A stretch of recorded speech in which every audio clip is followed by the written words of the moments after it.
Greetings, mighty companions, and welcome to the practical and healing applications of A Course in Miracles with me, Anna Kujawa-Quinn.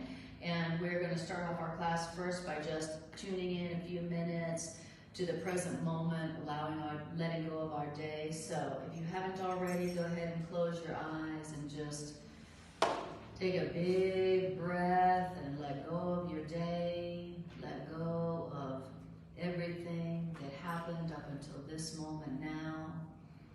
Let it all go. Take a breath and allow your mind to just come back home to the present moment where your mind can actually rest and heal and open. Breathe and pull your mind out from the past that is gone, and pull your mind out of the future which hasn't happened yet. And tune your awareness like a dial on the radio to the frequency and the vibration of this moment now.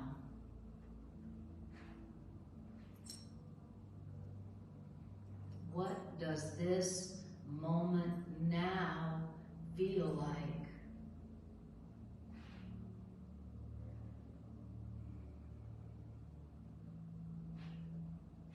And who are you in this moment now, just now? Who are you now and only now?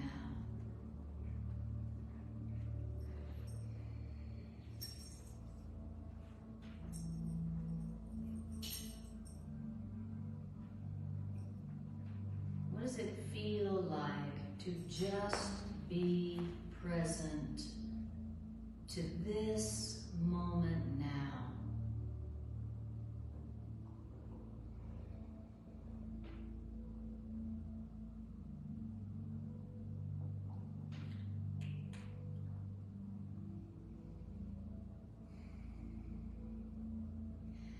What is happening right now?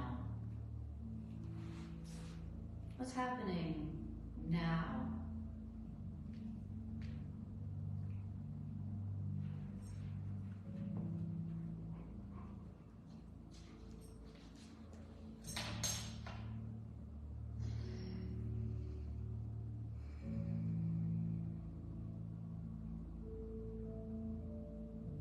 And as we bring our minds back to the present moment, let's also take our awareness inward. Focus your awareness and draw your awareness inward where the idea of loss is impossible.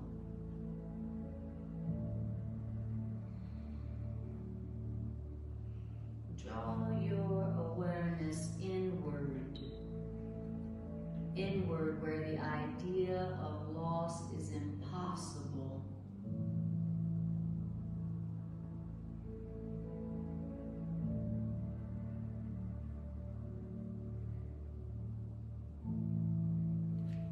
And breathe.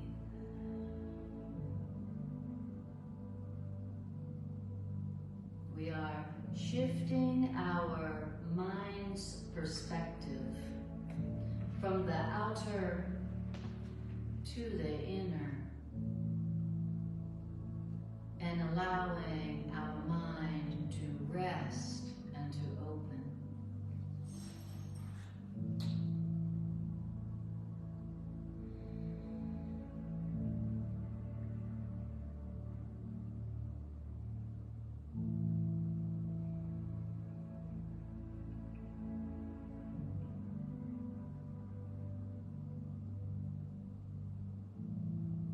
Who am I on the inside?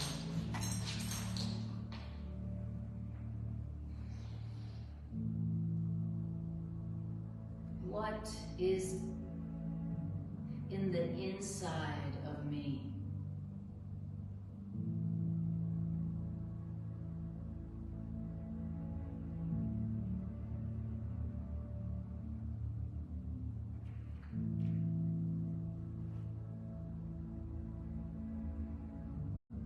What am I on the inside?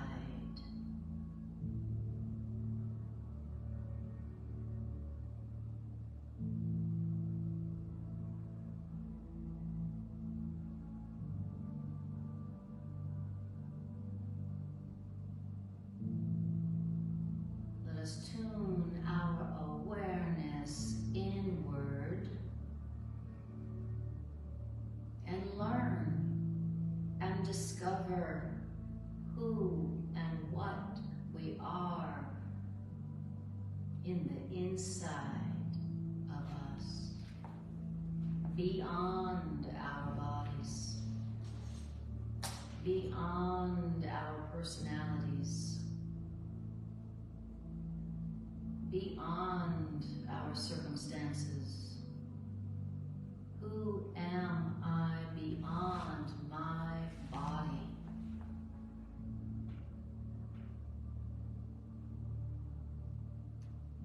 I want to know. I want to remember who I really am.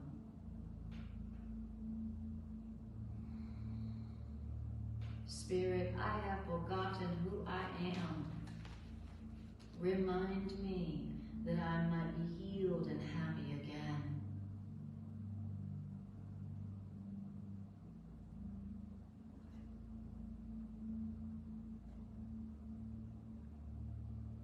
You may have lost sight of your soul, but you cannot lose your soul.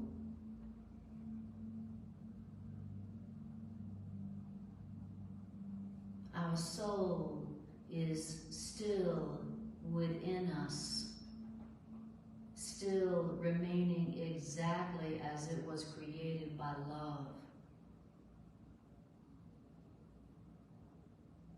We want to remember our soul again.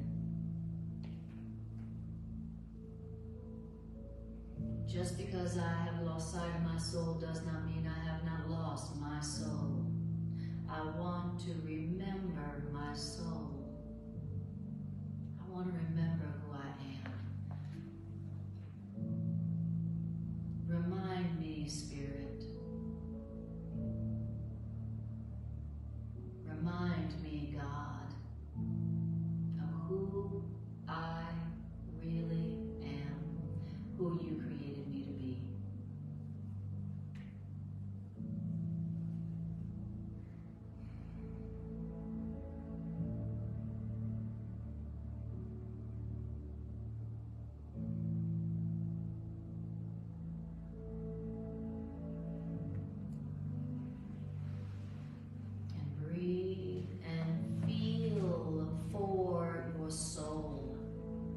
Your spirit, your true identity as spirit. Feel for it. Open your heart and your mind to it. Communicate with it. Call to it.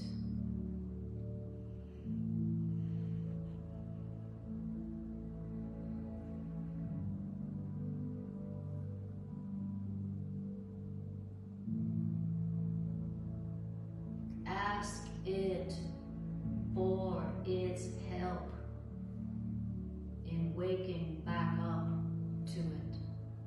Help me, soul. Help me to wake up. Help me to remember you.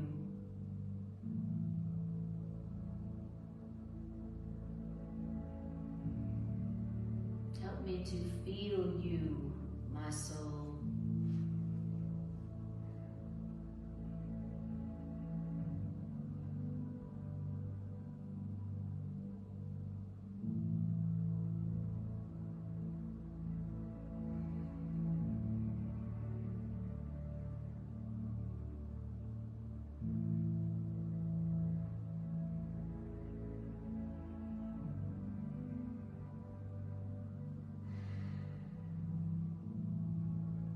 Enlightenment is but a recognition of who you are and have always been. Enlightenment is not a change at all. It's just a remembering, a recognition of who you've always been but forgot about.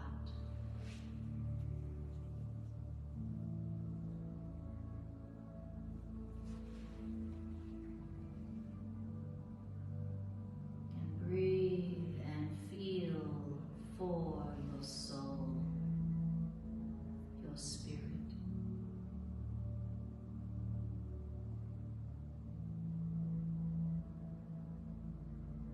You are not your body.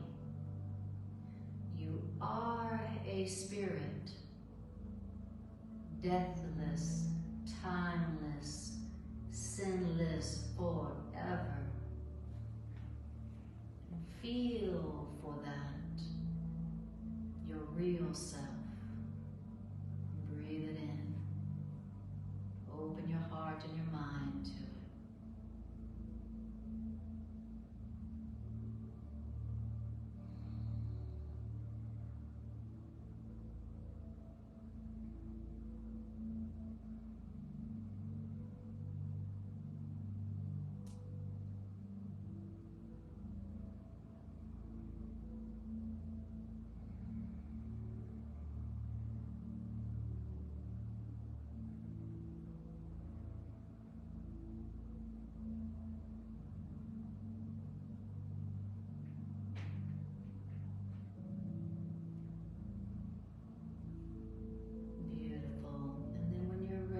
Take another deep breath and bring your awareness back to your body, back to the room, back to the space. Yawn, stretch.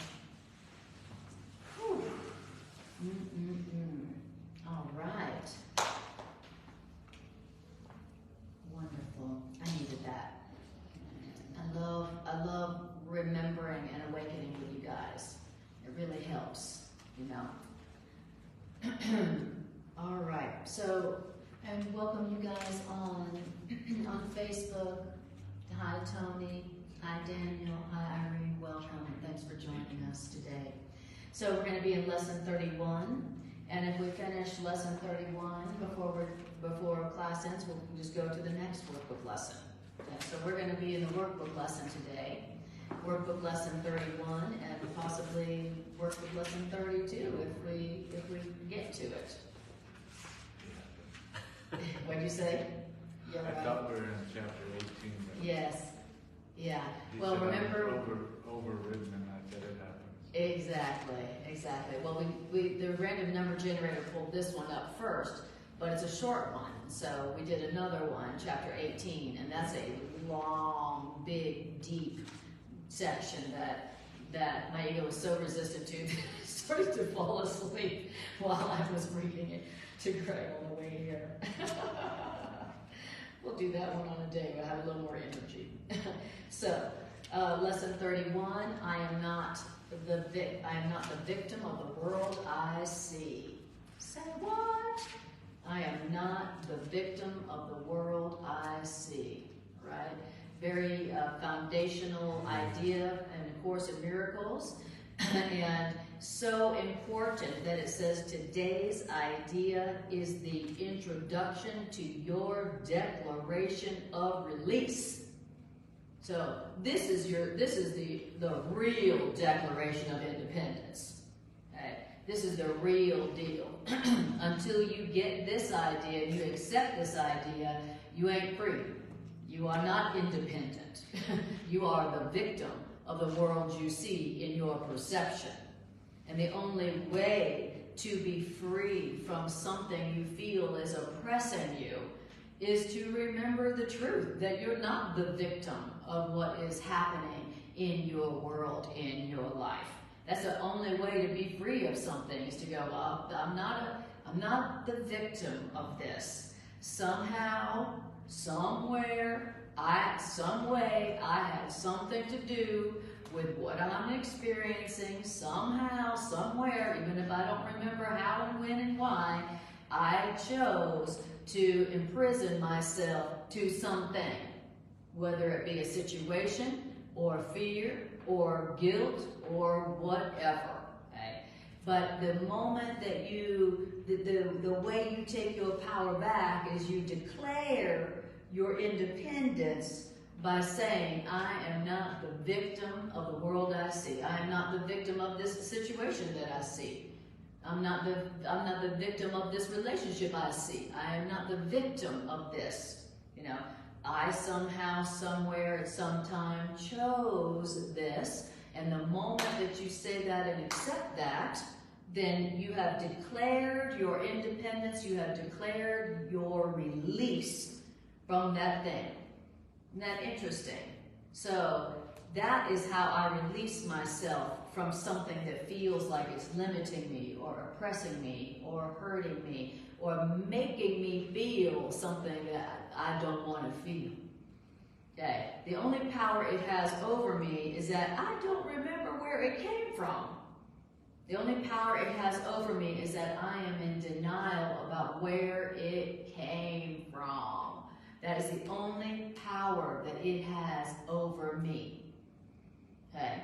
So what is it right now in your life that it feels like you're the victim of it? It feels like it has power over you.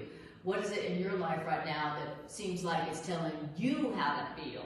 And telling you what you got to do, what you have to be feeling, and what you have to be doing. And what is that in your life right now, right? Well, whatever that is, apply this lesson to that today. And the beautiful thing about the Course in Miracles and these ideas is you don't have to believe it. You don't have to understand how that's true. You don't have to believe. You're not a victim of it. All you have to do is apply it as directed. And because it's true, you get the miracle. You get the release, the independence from that thing. Okay? Isn't that beautiful? So that's what we're going to do, is it's going to tell us how to use this idea on whatever it is that we feel is limiting us or hurting us or oppressing us from outside of us. We're going to use it today and to get so that we can experience what? Release. Okay? What is it that you need release from? Okay? All right. So it says, again, today's idea is the introduction to your declaration of release. Again, the idea should be applied to both the world you see without and the world you see within. So whatever I see is going on outside of me that I feel is oppressing me or limiting me, and also whatever is happening within me that feels like it's limiting me or oppressing me, like fear or guilt or shame, right? Or anger. So in applying the idea, we will use a form of practice that will be used more and more with changes to be indicated. Generally speaking, the form of our practice includes two aspects. One practice aspect in which you apply the idea on a more sustained basis, and the other practice form consisting of frequent applications of the idea throughout the day. Two longer periods of practice with the idea for today are needed, one in the morning and one at night.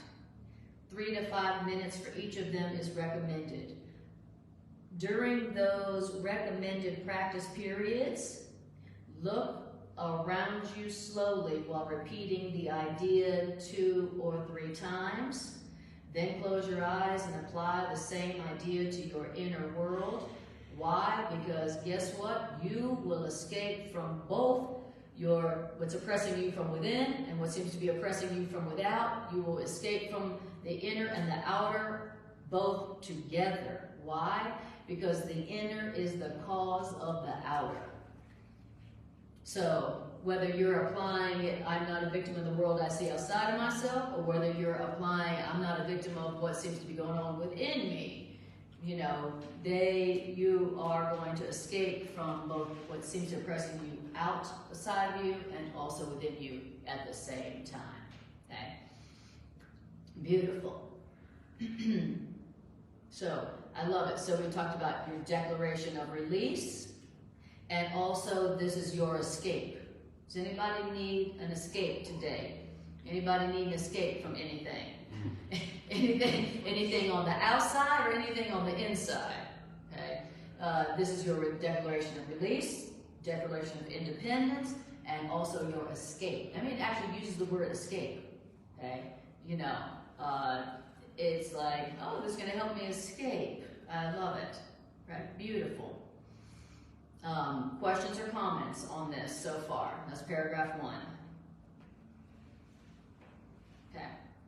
And notice how it didn't say, it's like just escape in general. It does not make any specifications. It's like whatever it is that you feel is oppressing you or limiting you or hurting you, whether it's on the inside of you or the outside of you, it doesn't matter.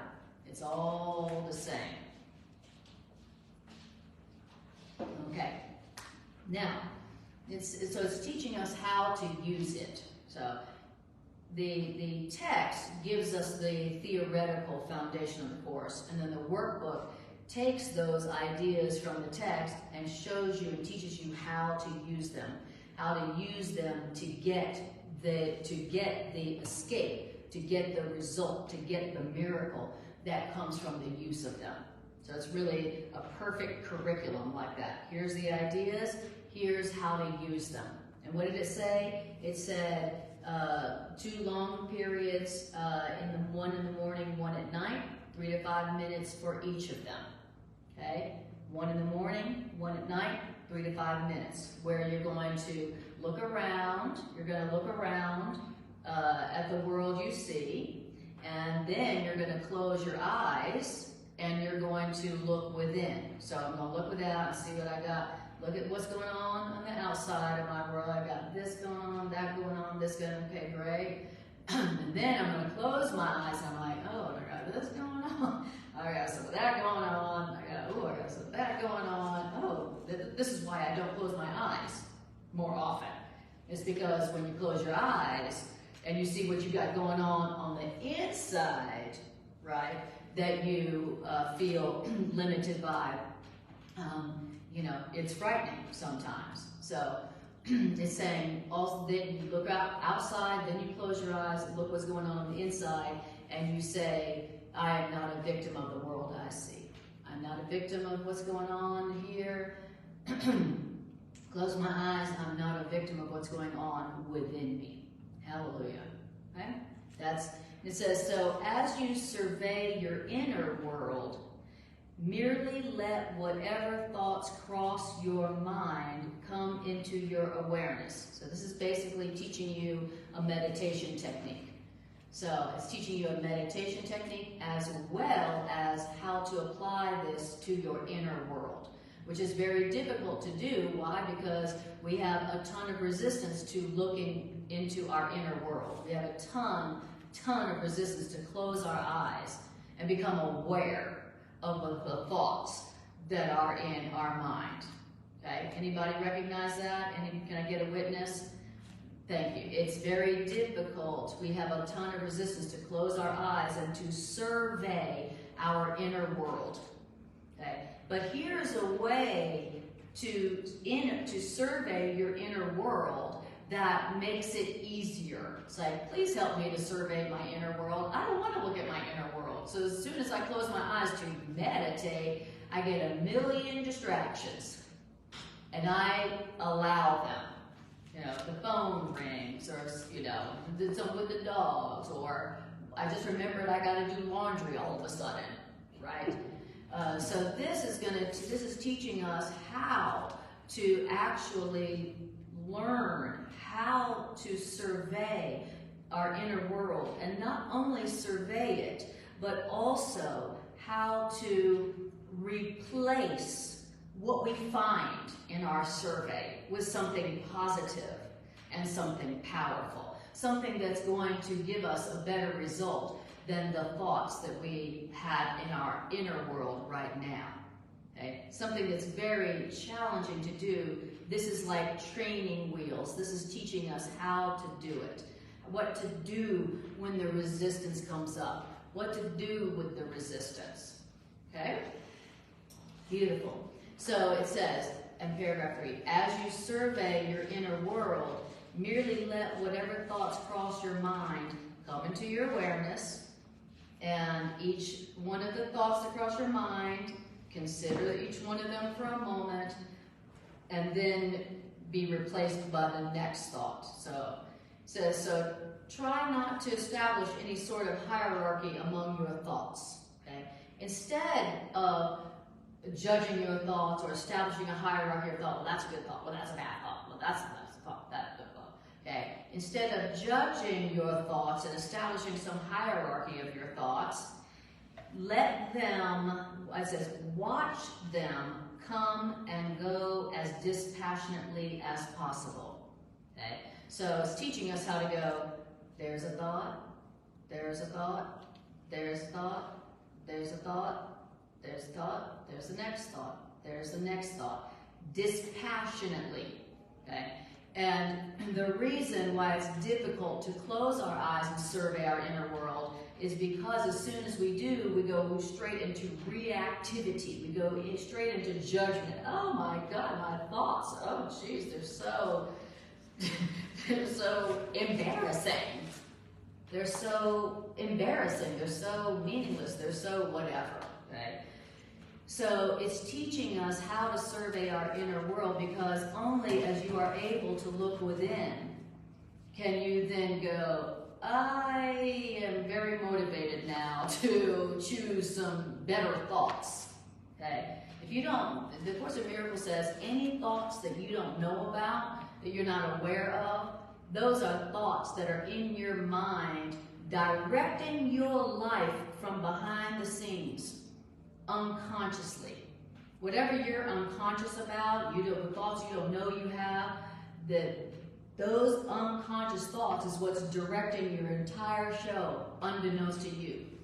You know, you think that you're directing the show. This should happen, and that should happen, and this is what it means. That's not what's directing the show of called your life.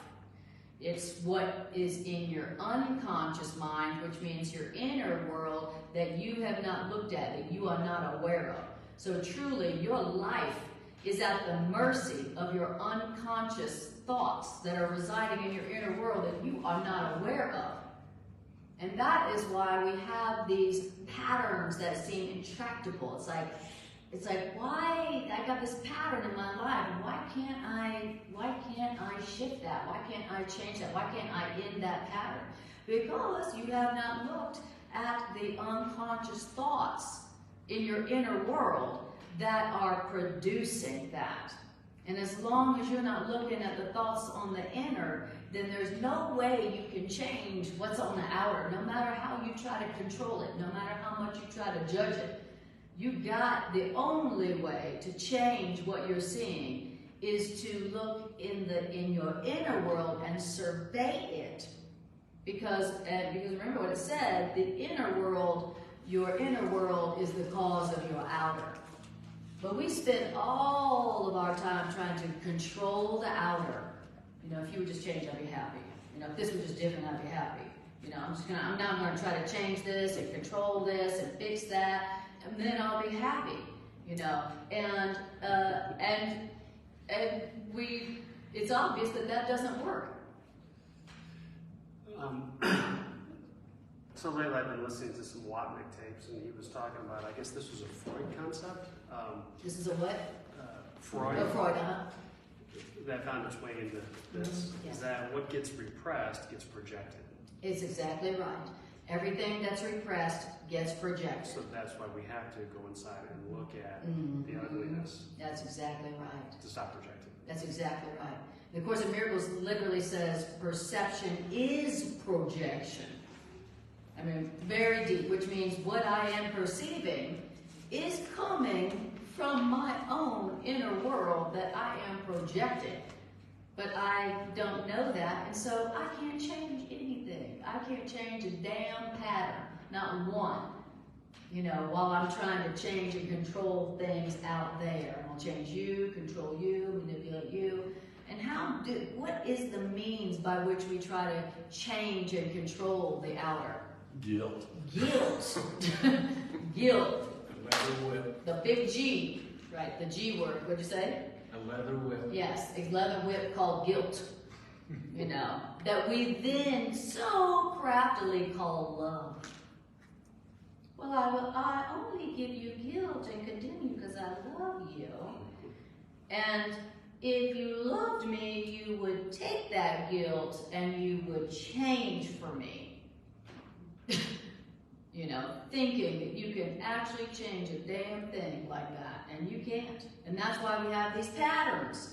You know, it's like, oh my God, that keeps happening, that keeps happening. Yeah, because the way you're trying to change things, control things, doesn't work. It doesn't change anything. It actually keeps things exactly the same. Okay. And so the workbook, especially in the first 50 lessons, is teaching us how to survey our inner world without freaking out or without giving into the resistance. Because as soon as you start learning how to survey your inner world, massive amounts of resistance comes up. That's why it's hard for people to meditate. That's why people say, I tried to meditate, I can't meditate, right? This is training us how to do it, you know. For 5 minutes, just survey, just watch your thoughts.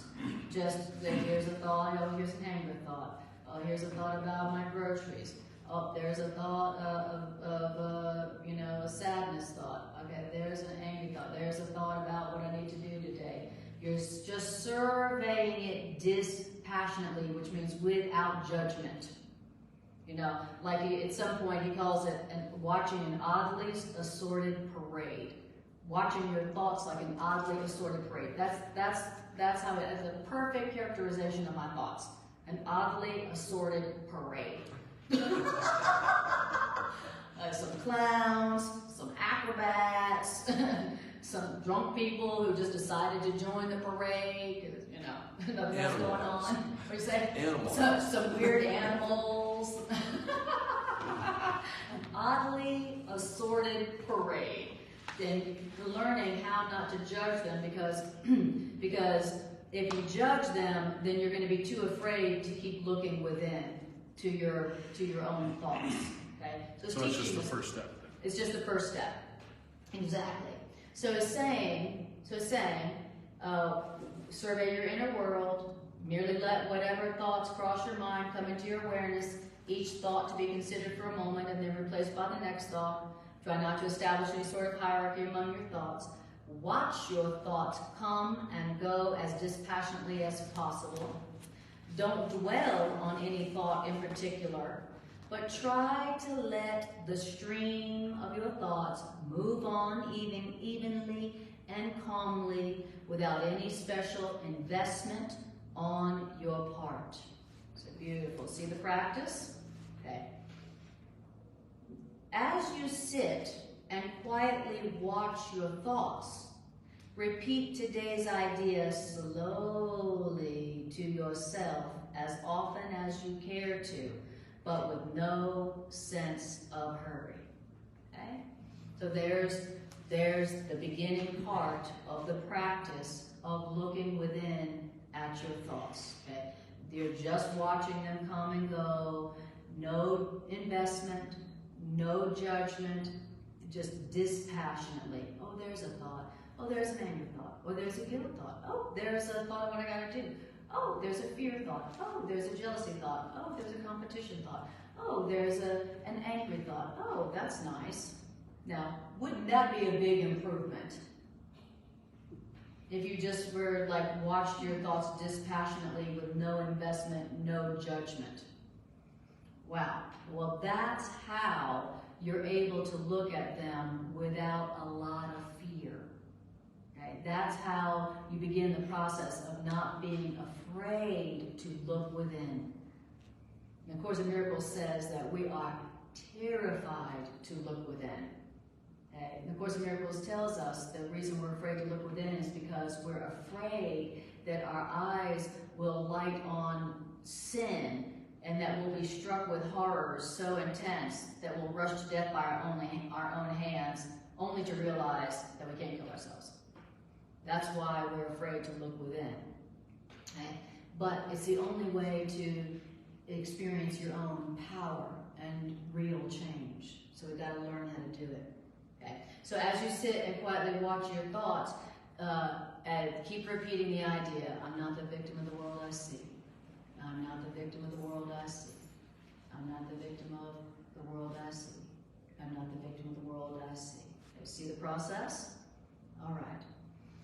And then it says in paragraph 4, in addition to, 3 to 5 minutes in the morning, 3 to 5 minutes at night, repeat the idea for today as often as possible during the day.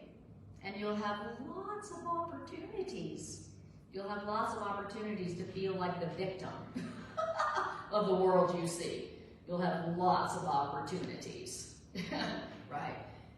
So as often as possible during the day, whatever happens, I'm not the victim of the world I see. I'm not the victim of the world I see. I'm the victim of the world I see. Okay? It didn't say believe it. It didn't say accept it. It just said repeat it. Okay? Don't tell yourself, well, I'm not going to say it until I believe it. Until I understand how I'm not a victim of this, I'm not going to say that. It didn't say to do that. It says repeat it. That's all it says to do. So apparently, understanding how it's true has nothing to do with the application and the benefit of it and the reward of it. Understanding how that's true. First you say it. First you repeat it. First you use it.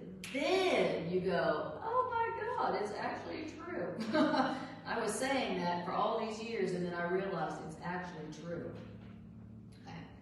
So it says, so say it, repeat the idea for today as often as possible.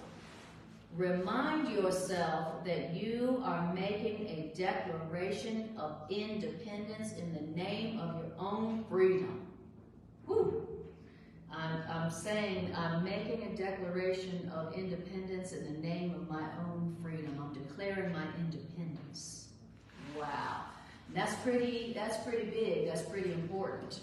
I am declaring my independence from what? From what seems to oppress me, what seems to be holding me down, what seems to be holding me back. Whether it's on the inside, fear, shame, or guilt, or, on the outside where somebody or something seems to be trying to hold me down. And I am declaring my independence. Remind yourself that that's what you're doing every time you say, I am not the victim of the world I see. I'm not the victim of the world I see. I'm declaring my independence, okay, in the name of my own freedom. Beautiful. So we're going to, what is it that, where is it in your life that you don't feel free? Where is it in your life that you don't feel free? Where is that? Okay. That's what this is helping us to declare our independence from.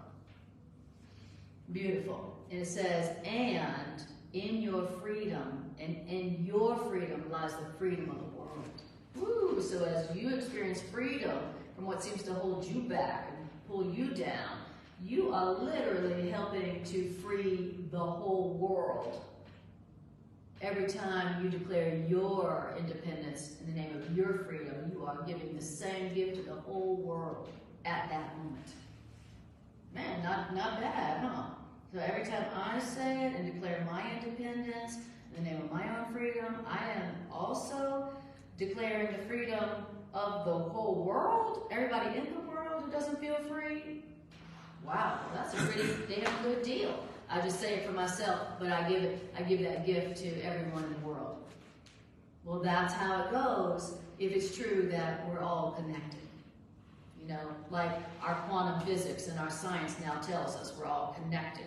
We're all connected, okay? Well, if it's true that we're all connected, then when you declare your independence from what seems to keep you from being free, you are literally giving that to the entire world. Not bad. Not bad for an idea that you don't have to believe in order to use. Beautiful.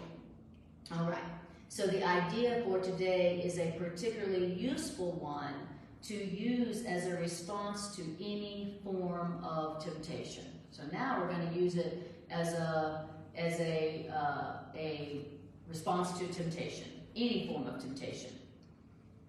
And when you say today's idea, whenever you're tempted to feel like a victim of something, you says it is a declaration that you will not yield to that temptation to feel like a victim. It's a declaration that you will not yield to putting yourself in voluntary bondage. I love it. Today's idea is a declaration that you will not yield to temptation. What kind of temptation? To put yourself in voluntary bondage. Oh, the times I have put myself in voluntary bondage, thinking that it was love, thinking that it would be fun. Oh, the years that I have put myself in voluntary bondage. So often. Sure, I'll go into bondage. Awesome. Yes, I'll let you tie me down. Yes, I'll let you anchor me into hell. I'll give you my freedom. Sure. Yeah, I'll give you my freedom. Okay. Yeah, great. What a great deal. What does it say? Putting yourself in voluntary bondage. I'll sacrifice my freedom to you. Absolutely. Now, I mean, you got to do the same for me, of course. Right. But putting ourselves in voluntary bondage. And we get tempted to do it all day long. All year long, all life long. We get tempted to put ourselves in a voluntary bondage, to sell or to give away our freedom. Calling it love. Calling it, I'm a good person. That's what good people do. They give up their freedom to other people who don't appreciate it. That's what a good person does. I'm a good person, so I voluntarily give up my freedom and put myself in bondage to other people who don't appreciate it. Because what happens when you give up your freedom to another, whether it's a job or a personal relationship? Do they go, thank you so much, let me reward you? No, they're like, it's still not good enough. I'm still not happy. You need to do more. You need to put yourself in bondage more. You need to give up your freedom more. It's just like when you give the ego your freedom, the ego's not like, thank you so much, here's your reward. It goes, that's not enough. Give me some more. Sacrifice some more. Sacrifice your freedom some more for me. If you love me. Okay? That is how it goes when you voluntarily put yourself in bondage to anyone or anything or any situation. You know, it's not like it then is like, oh no, I'm happy, I'm so grateful. No, it's never enough. Whatever is seeking your freedom, whatever wants your freedom in the name of love is something that's not going to be satisfied. No way, no how, not even close. When you voluntarily give up your freedom for it. Am I right? Everybody knows what I'm talking about. Oh, it's just thinking of anybody's ever been in a job, in a relationship? I was just thinking that the theme song for that was the Janet Jackson that did a song that the chorus was, what have you done for me lately? Yes, exactly. I know you used to love me, but what have you done for me lately? Exactly. Right. And so, but notice it's telling us, it's reminding us, you are tempted all day long to put yourself in voluntary bondage. You are tempted all day long to give up your freedom, to give up your innocence. and voluntarily, you know, where nobody is holding a gun to my head saying, give me your freedom. Nobody's doing that. I'm the one going, oh, I'll give up my freedom for you because I'm a good person, because I learned that that's what love does. No, that's not what love does. I learned in the past that love equals sacrifice. So now I'm willing to put myself into bondage voluntarily in the name of love, because that's what I learned that love is. Now, love isn't anywhere close to that. That is the opposite of what love is. Of Course in Miracles says, love is not sacrifice. Love does not demand sacrifice. Anything that demands sacrifice of your freedom is not love. It's the opposite of love. it's fear. You know? And so the Course in Miracles says we have so confused love and sacrifice. Now we can't even conceive of love without sacrifice. We can't even conceive of it. Wait, love and no sacrifice? No selling your freedom into bondage? I can't even conceive. Those are the exact words. You can't even conceive.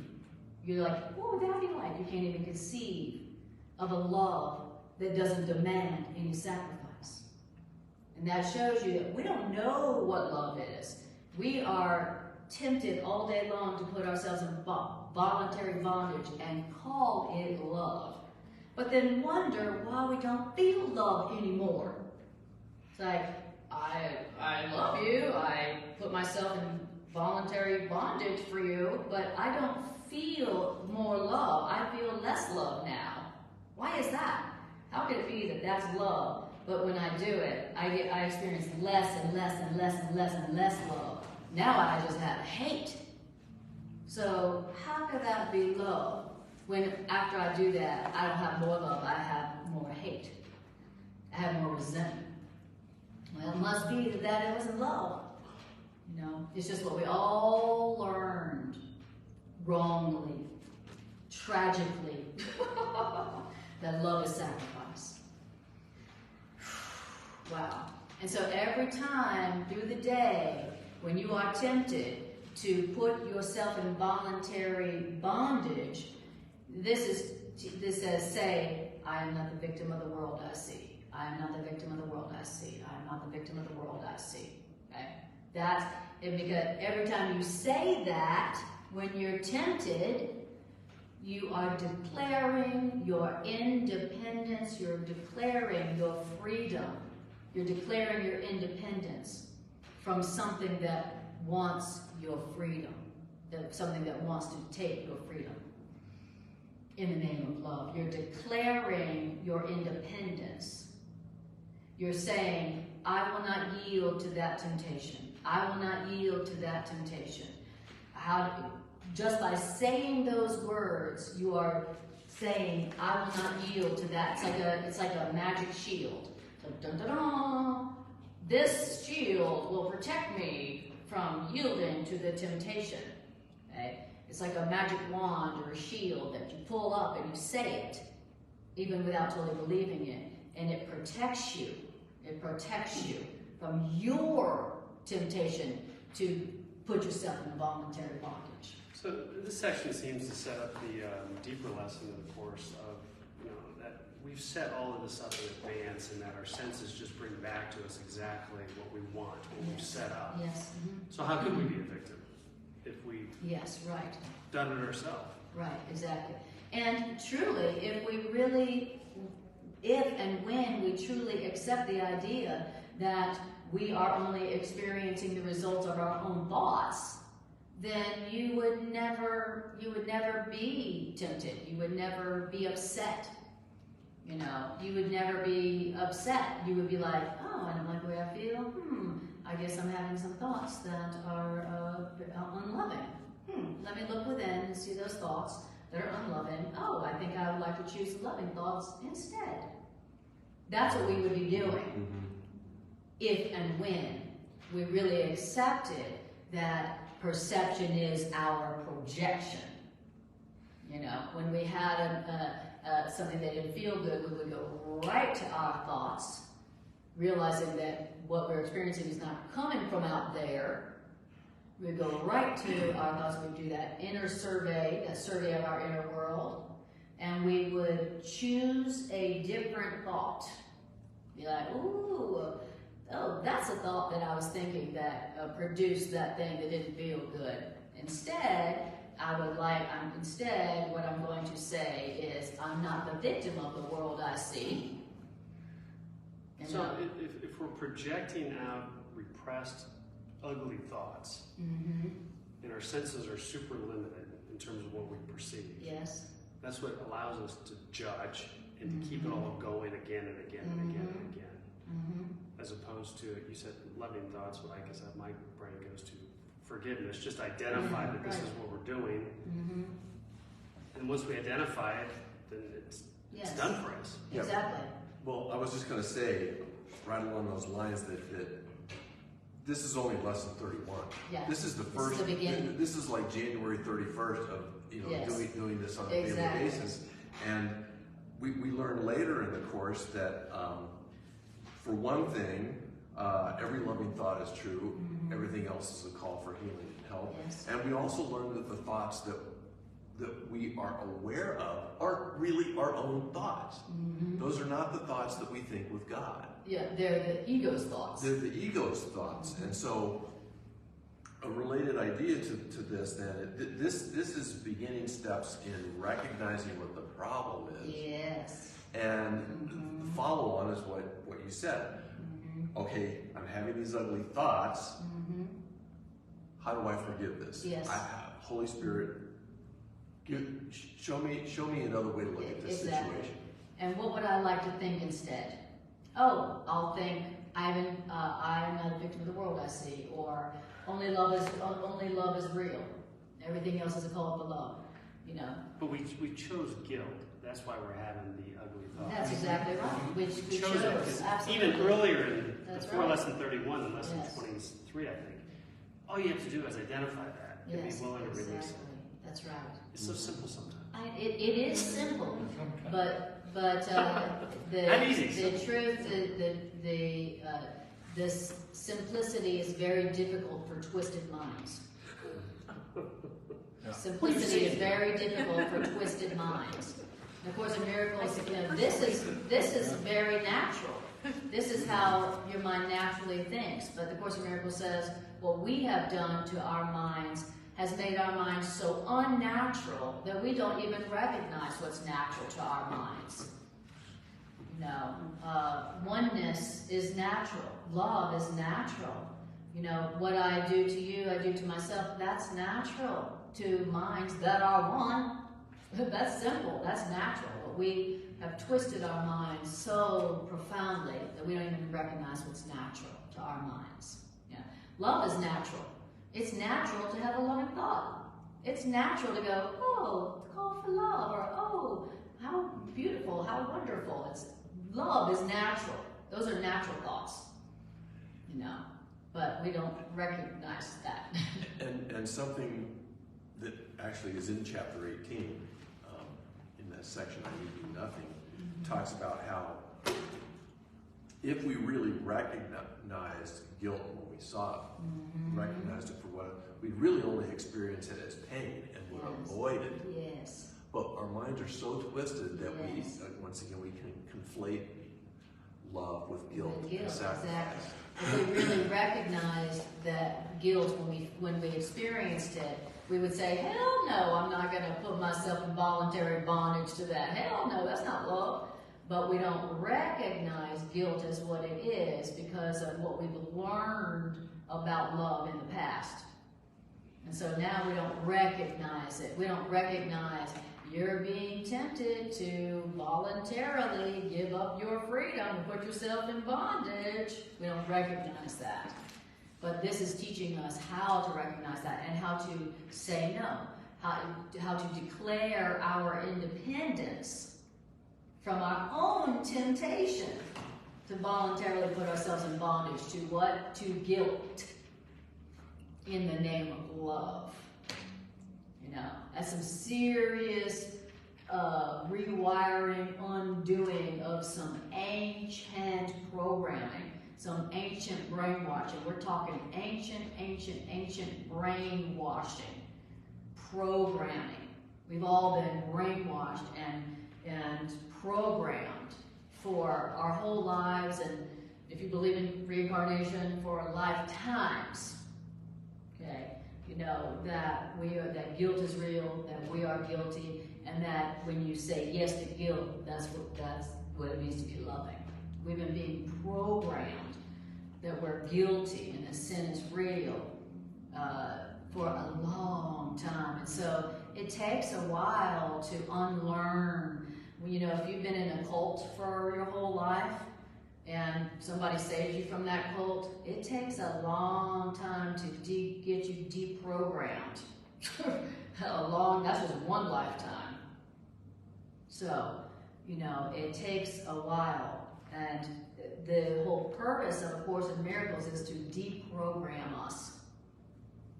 To deprogram us after a lifetime or many lifetimes of being brainwashed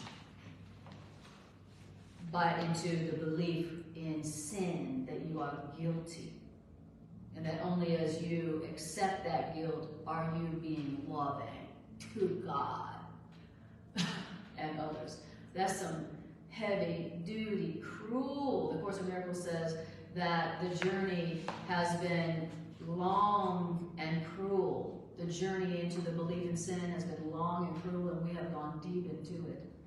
And that's why the Course all the way through is like patience. Be patient with yourself. Be patient with each other. Be patient with yourself. Be patient. The journey has been long and cruel, and you have gone deep into it. And so be patient with yourself when you are what? When you are tempted to what? When you are tempted to put yourself in voluntary bondage, give away your freedom to guilt in the name of love. Be patient with yourself when you're tempted. And instead of going, damn it, I did it again, oh God, I'm such a, instead you say, I am not a victim of the world I see. I am not a victim of the world I see. So no guilt, no beating yourself up with a sledgehammer. Just say the truth. I am not a victim of the world I see. And then the next lesson, I have invented the world I see. So that's the process of the mind change. You survey your inner world dispassionately, no judgment, and all the while feeding your mind the truth. Feeding your mind the truth. I am seeing I am seeing my own thoughts, and the thoughts I want now are these thoughts. And you say them.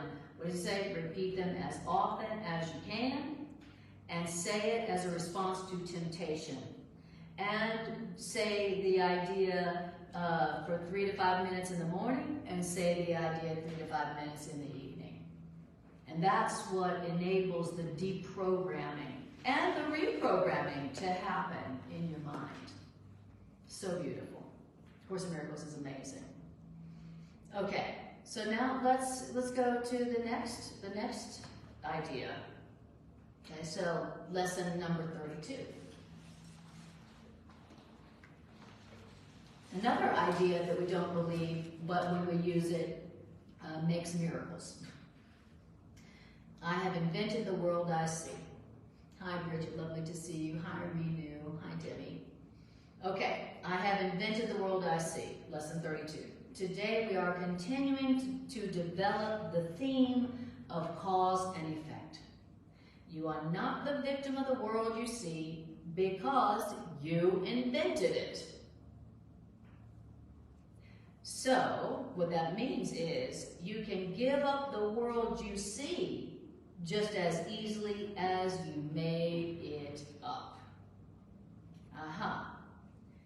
Which means you will see the world you'll see the world you see, you will see the world or not see it as you wish. So what does that mean? That means while you want the world you see, you're going to see it. When you no longer want the world you see, it will not be there for you to see. Wow. Okay, so now you see the next part of the deprogramming and reprogramming. You remind yourself, I'm not the victim of the world I see because I invented the world I see. And only if I invented the world I see can I let the world I see go. If I didn't have anything to do with the world I see, if I'm the victim of the world I see, I don't have any power to change it. I only have power to let it go and change it if I invented the world I see. If I had something to do with the way I'm seeing it. So we have to remind ourselves, I'm not the victim of the world I see because I invented it. And now, if I invented this, if this had something to do with my choice, then that means I also have the power to choose something else. And I think I'd like to choose something else because this one sucks. But you can't choose something else until you recognize you're the one who invented it. You're the one who said yes to that. You're the one who said, yes, I'll take that job. Yes, I'll be in that relationship. Yes, I'll eat that stuff, right? So that is the only way to let something go or to truly change something that you are not enjoying, okay? So it can be diet, alcohol, it could be anything. Anything, whatever it was that's producing that makes you not feel free is something you said yes to at some point. You said, yes, I will. Yes, I would like that. Yes, I would like some more of that. Yes, I'll do that. You know, we said yes to it at some point. Okay. And now, it's still true even if you don't remember saying yes to it, even if you don't remember choosing it or saying yes to it, right? It's still true. Because even if even if somebody forced you into it, you still could have at some point go, I don't like this, I don't want this, I'm saying no to this, okay? So, so the only way to change it is to recognize that you invented it, which is another way of saying I said yes to it at some point. I said yes to that person, I said yes to that job, I said yes to that food, I said yes to that drink, I said yes to whatever. Okay, yes. So, but you're saying even if you didn't invent it. So, for example, if a parent established that, Yes. this is going to be your norm, this is how you're going to be, and you are Right. being it. Eventually, what you're saying at a certain point of your life, you're Yes. saying, no, that's not what I want to do. Exactly. At some point you can say, no, that's not what I want. I don't want that belief system, I don't want that lifestyle, and we know we can do it because we've done it. Many of us in here have said, no, I don't want that thought system. No, I don't want that religion. No, I don't want that lifestyle. So we know we can do it. We know we can say, I don't want that. I don't like that. At least, by the time you're, 16, you can say, well, I don't like that belief system. I don't want that religion. I don't want that down. All right. Beautiful. So I said, so while you want it, you will see it. When you no longer want it, it will not be there for you to see. So that's the other very important thing. If you want to let something go and change something, you have to be able to say to yourself, even if you don't believe it, I'm experiencing this because that's what I wanted. I'm experiencing that because this is what I wanted. You have to be able and willing to say that. I'm experiencing this because I wanted it. Nobody forced this on me. Nobody held a gun to my head. I'm experiencing this because I wanted it. And I don't want it anymore. Now I want something different. Now I want something that feels good. Now I want something that's loving. Now I want something that's happy. But you can't accept something different until you acknowledge that you're the one that you're experiencing it because you wanted that. And that's hardcore. But that is how to truly change your mind and your life 101. I can't change it unless I invented it. If I'm a victim of it, what power do I have to change it? None.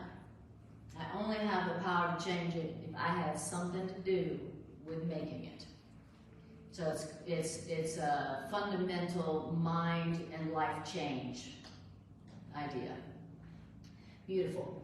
So it says the idea for today, like the preceding one, applies to your inner and your outer worlds, which are actually the same.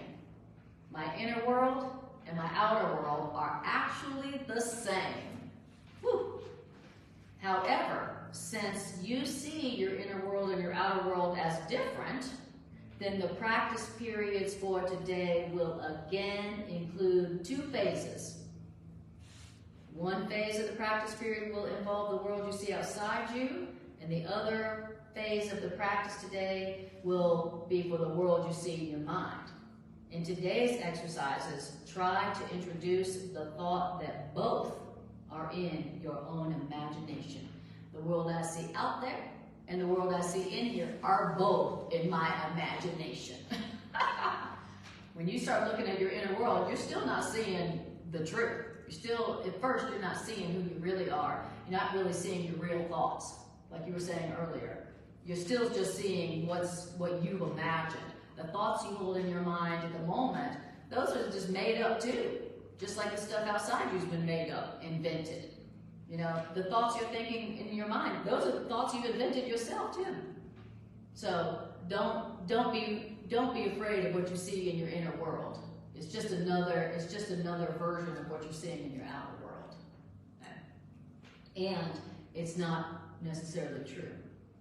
And it says, again, we will begin the practice periods for the morning and evening by repeating the idea for today 2 or 3 times while looking around at the world we see as outside ourselves. Then we're going to close our eyes again and look around our inner world.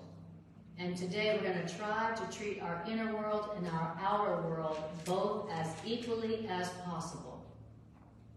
And what we're going to do, again, is we're going to repeat the idea for today unhurriedly to ourselves as often as we wish, as we watch the images which our imagination presents to our awareness. So again, very similar kind of practice.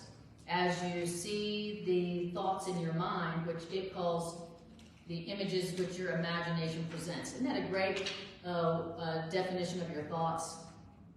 It's interesting. It's my thoughts and what I see outside of me are images which my imagination is presenting to my awareness. What I'm seeing out here and the thoughts I got in here are images my imagination has presented to my awareness. That's all it is. You're not seeing reality. You're not seeing what's really going on. You're not seeing what's really happening. You're not seeing who's really there. Whether you're looking out there or looking in here, you're not seeing who's really in there yet. Right? You know, you're just going, oh, there's another image that my imagination is presenting. Oh, look at the image my imagination is presenting to my awareness. You know, as you look at what's outside of you and also as you survey your inner world. Oh, look at what my imagination is presenting to my awareness.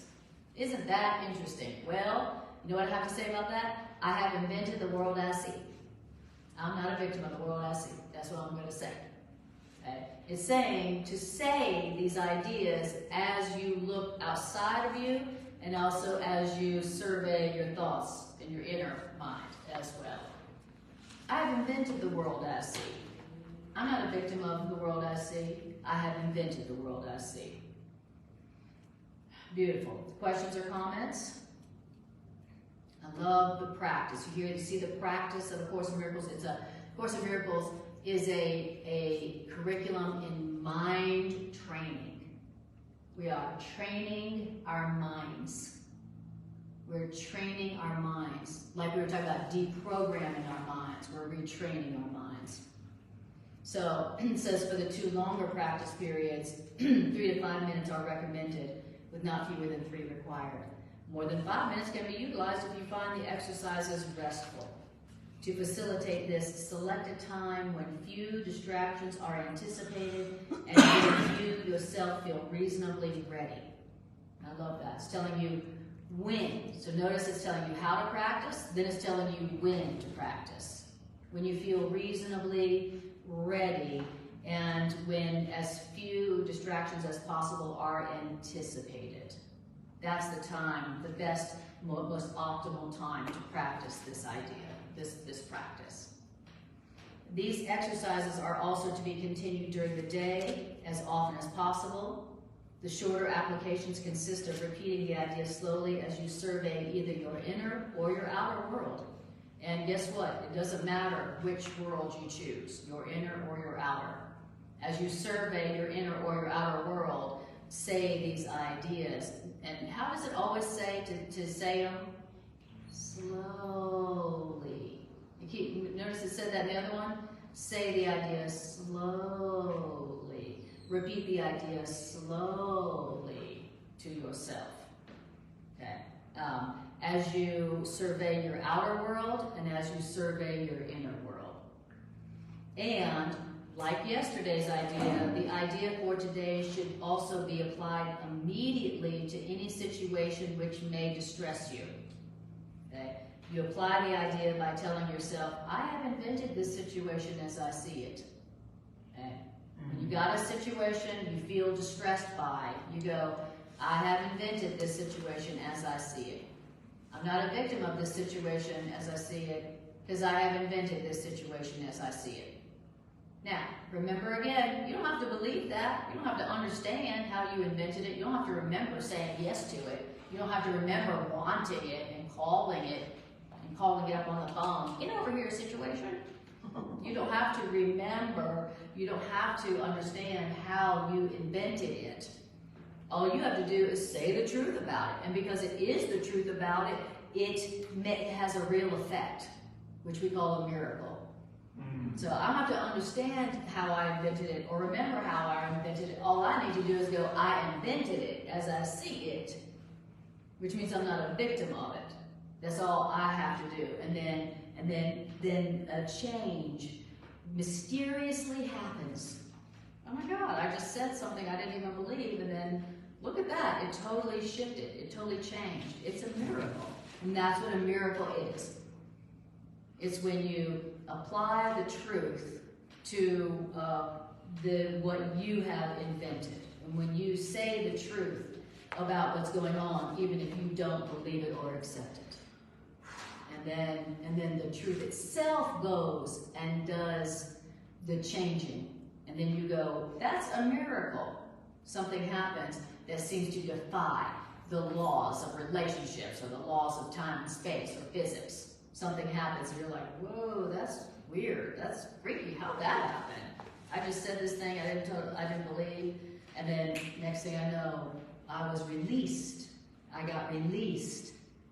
Now I feel more independent. I feel released. I feel free from what I felt like was limiting me. Beautiful. All right. So that is the 2 lessons that we're going to do. Questions or comments? How does it feel to hear these ideas today?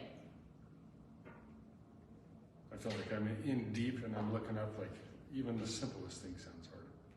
Say that again. I feel like I'm in deep and looking up at what I got to do, and even the simple things sound difficult. You're deep into it, deep in it, and even the simple things like saying something you don't believe seems hard to do. Gotcha. Is there anything about what you heard today that feels empowering or like a release of any kind? Yes, that you create your own, that impacted me. Like, you're right, you can say no to things. Gotcha. So it feels somewhat empowering to remember, to be reminded that you have power to say no to something, so that you have power to change what feels like bondage. Yes, beautiful. That's it. Anything else? Well, just picking up on that idea, something that has come to my awareness multiple times tonight that I now choosing to share. Before I became a Course in Miracles student, I learned these two ideas that seem to be in alignment with this. That one was, I have thoughts, but I am not my thoughts. Yes. And I have emotions, but I am not my emotions. Beautiful. It's both statements of fact as well as affirmation that I am not the victim of the world I see. I love that. In a sense. And it's such a beautiful reminder that, I am not my thoughts. And that helps a lot when you are learning how to look within, which means to survey your inner world. Because if you think you are your thoughts, then you're going to be terrified to look within, and you're not going to do it. And then every distraction will work, every time you try. And so I love that. I'm not my thoughts, I'm not my emotions. And I love what it said, where it said that when I look at my inner world and my thoughts, all I'm looking at are images that my imagination has presented to my awareness. Just because I'm thinking it doesn't mean it's true. You know, I remember this wonderful bumper sticker I saw one time. It said, "Don't believe everything you think." You know, of Course in Miracles would say, don't believe most of what you think unless it's loving. For sure, don't believe what you're thinking if it's not loving and it's not happy. You know, so remember that when you're surveying your inner world or your outer world, this is not who I am. This is just images my imagination is presenting to my awareness. It's not who I am. It's not true because it doesn't feel good. It's not loving. But I do have access to the truth, and I can use it right now. So would you guys agree with this idea that we always have a choice? We can choose the right mind or the wrong mind, but whichever mind we choose, we get all those thoughts that come with that mind. Yes, absolutely. And absolutely. You're not your thoughts, but you did make the choice. That's right. That's exactly right. That's exactly right. Yeah.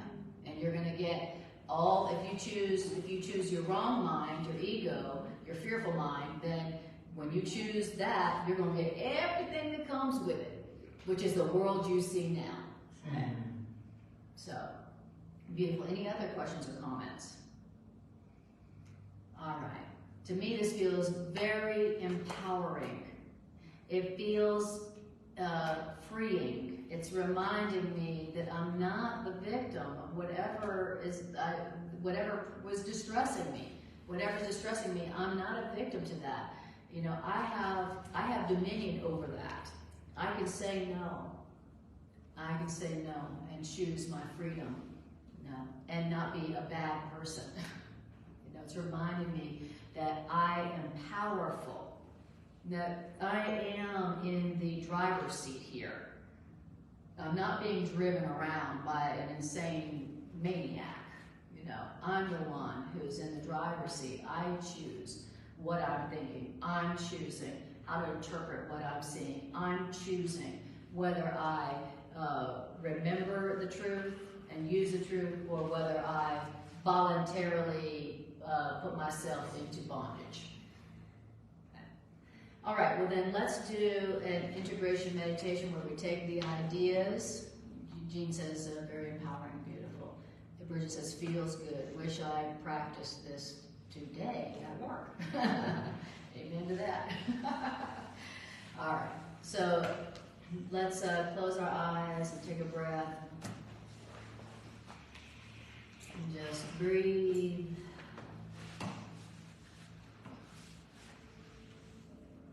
And just notice how you feel right now. How do you feel at this moment, having heard these ideas?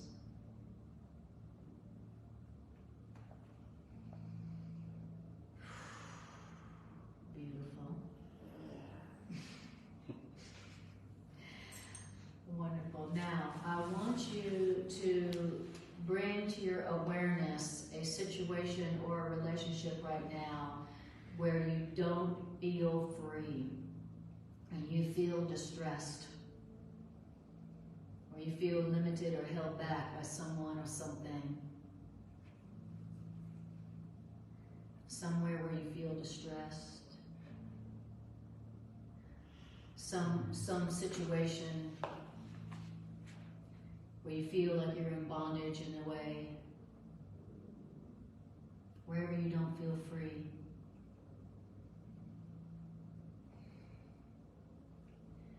Beautiful. Now, I want you to now we're just going to do the survey of your inner world. So I want you to just do a survey of your inner world. Just notice each thought, and then let that thought go and notice the next thought. No judgment, no investment. Just notice each one of your thoughts.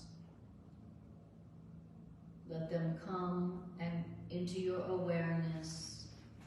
Consider each thought for a moment, then let it go and notice the next thought. I want you to watch your thoughts come and go as dispassionately as possible. Just try to let the stream of your thoughts move on evenly and calmly without any special investment or judgment on your part. Sit and quietly watch your thoughts.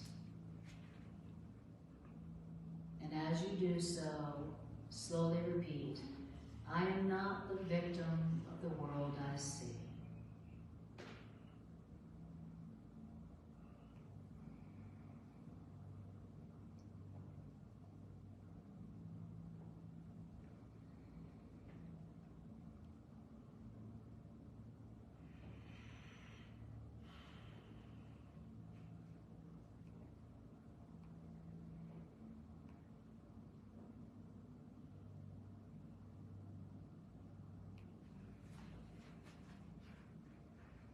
And repeat the idea slowly. I'm not a victim of the world I see.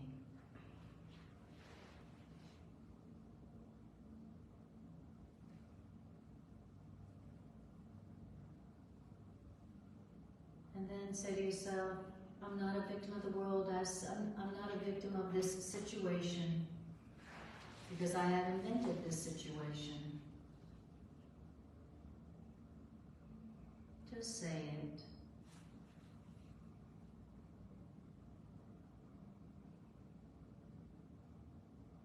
And as you are noticing the situation that distresses you, say to yourself,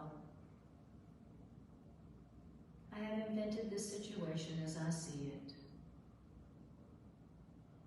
I'm not a victim of this situation because I have invented this situation as I see it.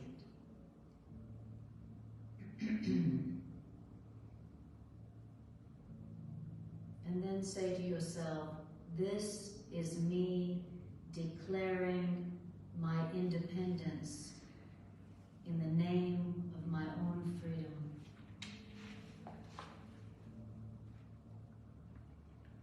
I am declaring my independence in the name of my own freedom. From what distresses me in my inner world and what distresses me in my outer world.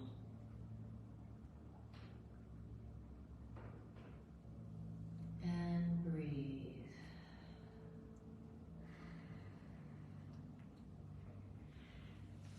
And I want you to say to this situation which is distressing, this situation in which you don't feel free right now, I want you to say to yourself, I am declaring that I will not yield to putting myself in voluntary bondage again.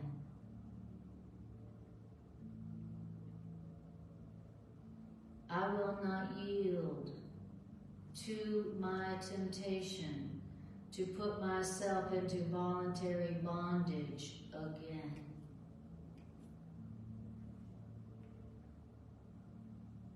I'm not a victim of the world I see because I have invented this situation as I see it.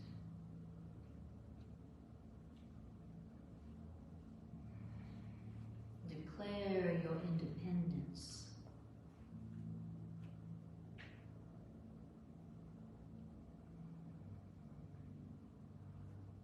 State your release.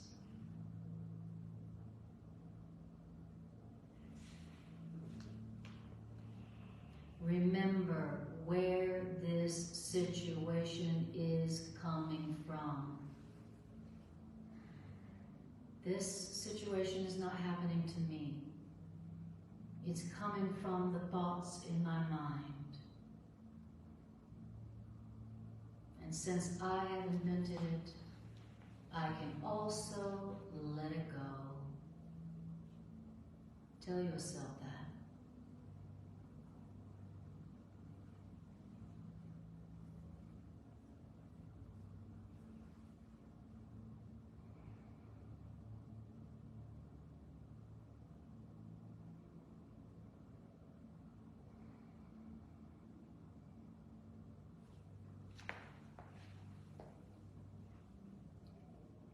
And then just notice how you feel doing this practice. Using these ideas. How does it feel to use these ideas?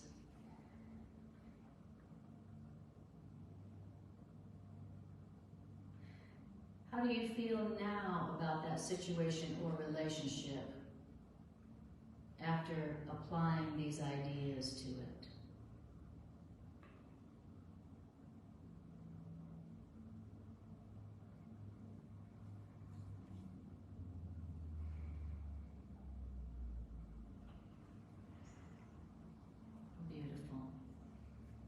Way to practice, way to love yourself.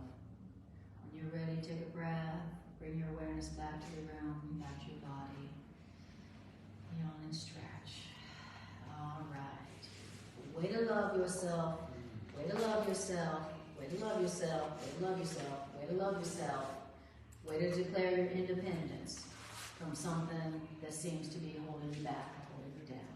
Way to love yourself, way to love yourself. I appreciate you all. Appreciate you guys coming out to the Miracle Center so very much. Even when I know you could have watched it at home, thank you for actually bringing your bodies here in person. It helps the Miracle Center to grow and stay alive and stay in business, so thank you for that. And thank you guys for watching online and joining your energy to this healing circle to make these ideas stronger as it goes around the world. Thank you. I appreciate you all. I appreciate you guys. And I'll see you next time I see you. So happy to be here.